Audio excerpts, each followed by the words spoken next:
করবেন।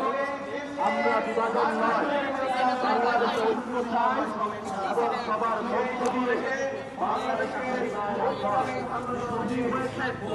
আকাঙ্ক্ষা ছিল, সেই আকাঙ্ক্ষাকে গড়ার মধ্য দিয়ে বাস্তবায়ন করতে চায়। হাজি ভাই যখন শহীদ হয়েছে, অনেকে আদৌ সন্ত্রাস চালিয়েছে। আমরা বলব শান্তি।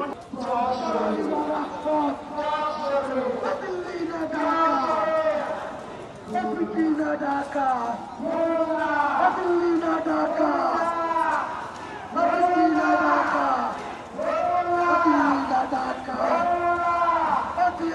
রক্ত রক্তের বন্যায় দিয়েছিত রক্ত রক্তের বন্যায় অবস্থা সংগ্রাম দালালিরা রক্ত অপরাধের দালালেরা স্বৈরাচারের দালালেরা অপরাধীদের দালালেরা স্বৈরাচারের দালালেরা